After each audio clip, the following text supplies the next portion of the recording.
అదే RTV app వార్తల్ని క్షణాల్లో చదివే అవకాశం ఉంటుంది. ఒక న్యూస్ పేపర్, ఒక టెలివిజన్ ఛానల్ మీ చేతుల్లో ఎప్పుడూ ఉంటాయి.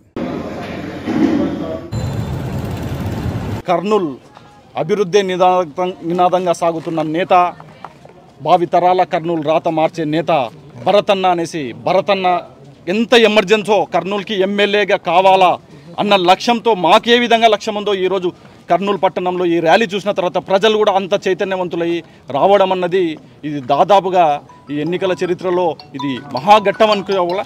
ఇంత ఎండ ఉన్నా కానీ, దాదాపు 45 డిగ్రీలు ఎండ ఉన్నా కానీ దాదాపు 30-40 వేల మంది ఈరోజు ర్యాలీకి పాల్గొన్నారంటే ఈ ఒక్క విషయం చూస్తేనే చెప్పొచ్చు భరత్ గారు అఖండమైన మెజార్టీతో గెలుస్తున్నారు కాబట్టి ప్రజలు కోరుకుంటున్నారు. ఈరోజు కూడా మాకు కూడా ప్రజలు కూడా గట్టి నమ్మకం ఇచ్చారు, ధైర్యం ఇచ్చారు. ఖచ్చితంగా వచ్చేసి ఈ సైకో పోవాలి, భరతన్న గెలవాలి. ఎందుకోసం అంటే స్థానికుడు, ఇక్కడే ఉండేవాడు, లోకల్ క్యాండిడేటు, లోకల్కే పట్టం కట్టాలి అనేసి ప్రజలు ఈరోజు అందరితో మాట్లాడుతుంటే చెప్తున్నారు. ప్రజలందరూ ఈరోజు ర్యాలీకి వచ్చిన వాళ్ళు నాన్ లోకల్ వాళ్ళకి ఏమన్నా భరతన్నకి ఇస్తాం.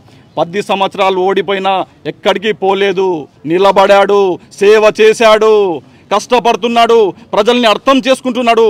ఎగ్జాంపుల్ చెప్పాలంటే కోడ్మూరులో ఐఎస్ ఆఫీసర్ వచ్చాడు, ఓడిపోయాడు, ఆ రోజు కౌంటింగ్లో కూడా లేడు, ఆ నుండి వెళ్ళిపోయి ఇంతవరకు కనిపించలేదు. అటువంటి వ్యక్తి కాదు. 10 సంవత్సరాలు ఓడిపోయినా కానీ ఆయనకు ఈరోజు నిలబడ్డారు. అటువంటి నేత కావాలి అనేసి ఈరోజు ప్రజలు కోరుకుంటున్నారు. కాబట్టి ఖచ్చితంగా మా భరతన్న అఖండమైన మెజార్టీతో గెలుస్తున్నాడు.